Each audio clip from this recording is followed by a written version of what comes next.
काजीरंगा, ये नाम सुनते ही जहन में ताकत और घने जंगलों की एक तस्वीर उभरती है। लेकिन क्या कभी सोचा है कि ये शानदार सैंक्चुरी, जो आज कंजर्वेशन का एक बड़ा सिंबल है, उसकी पैदाइश दरअसल अराजकता और एक बहुत ही सरप्राइजिंग निराशा से हुई थी? तो ये पूरी कहानी एक सवाल से शुरू होती है कि आखिर कैसे एक इंसान की नाकाम सफारी दुनिया की सबसे बड़ी और कामयाब कंजर्वेशन स्टोरीज में से एक की वजह बन गई। चलिए आज इस अविश्वसनीय कहानी की परतों को खोलते हैं। हर महान कहानी की तरह ही इसकी शुरुआत भी काफी अचानक हुई थी। एक ऐसी घटना जिसने मानो इतिहास का रुख ही मोड़ दिया।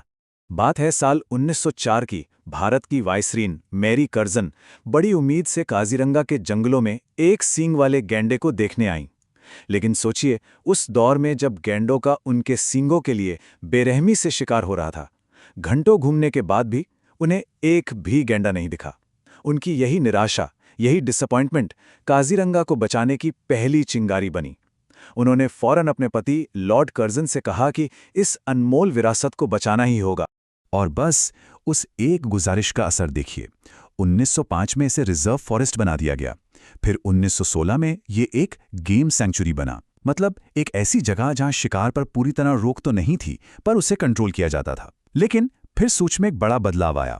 1950 में इसका नाम बदलकर वाइल्ड लाइफ सैंक्चुरी कर दिया गया।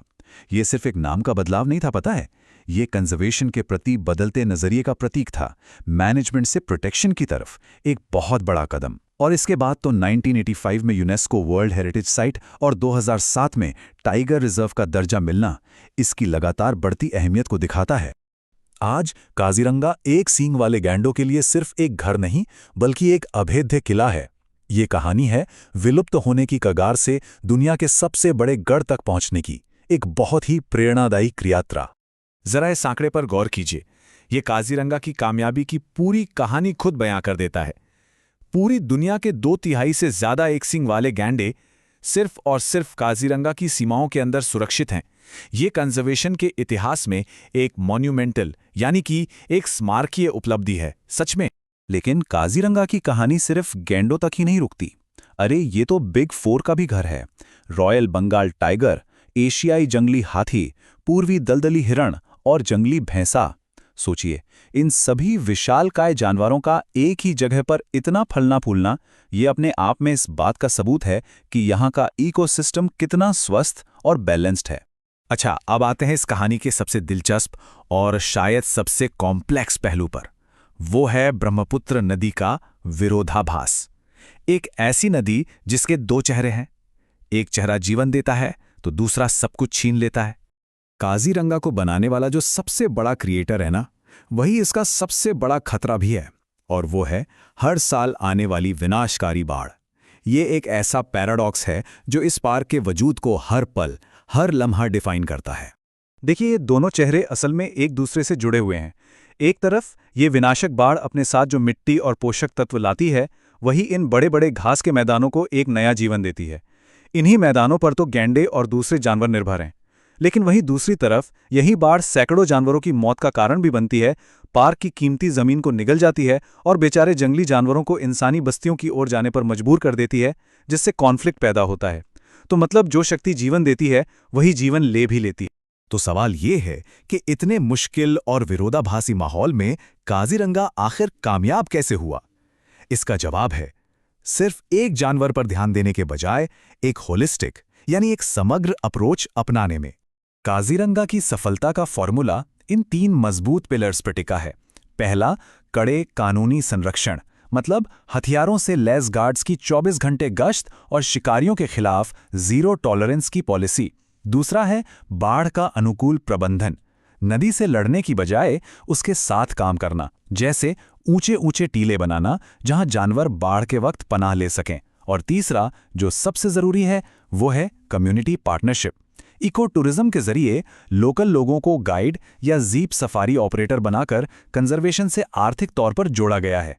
अब जब जंगल ही उनकी कमाई का जरिया बन जाता है, तो वे खुद उसके सबसे बड़े रक्षक बन जाते हैं। और ये कामयाबी सिर्फ बड़े जानवरों तक ही नहीं है। हाल ही में हुई साइंटिफिक स्टडीज ने यह कन्फर्म किया है कि काजीरंगा बंगाल फ्लोरिकन और फिन वीवर जैसे दुर्लभ और खतरे में पड़े पक्षियों के लिए दुनिया के सबसे अहम ग्रासलैंड हैबिटेट्स में से एक है। ये दिखाता है कि यहाँ की बायोडायवर्सिटी कितनी गहरी और रिच है। लेकिन कामयाबी कभी भी आखिरी नहीं होती और वो अपने साथ नई चुनौतियां भी लेकर आती है। काजीरंगा को हर दिन एक बहुत ही नाजुक संतुलन बनाए रखना पड़ता है। इस नाजुक शांति के लिए खतरे हमेशा ही मंडराते रहते हैं। अवैध शिकार का खतरा आज भी है। जब जानवर पार्क से बाहर निकलते हैं तो इंसानों और वन्य जीवों के बीच संघर्ष होता है। ब्रह्मपुत्र तो हर साल पार्क की जमीन का एक हिस्सा अपने साथ बहा ले जाती है। और अब एक नई चुनौती खड़ी हो गई है, वो है बढ़ते टूरिज्म का दबाव। इसका मतलब है ज्यादा गाड़ियां, ज्यादा शोर, प्लास्टिक कचरा और जानवरों के नेचुरल बिहेवियर में दखल। ये सब मिलकर पार्क के उस नाजुक बैलेंस को बिगाड़ सकते हैं।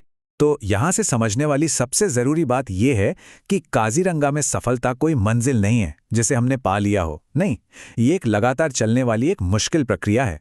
हर दिन एक नई लड़ाई, एक नया संतुलन साधने की कोशिश। और आखिर में ये हमें एक बड़े सवाल पर लाकर छोड़ देता है, क्या प्रकृति की अराजकता और शक्ति पर बना ये अभयारण्य हमारी इंसानी दुनिया के बढ़ते और व्यवस्थित दबावों के बीच जिंदा रह पाएगा? इसका जवाब आने वाले वक्त में कंजर्वेशन के हमारे तौर तरीकों की दिशा तय करेगा।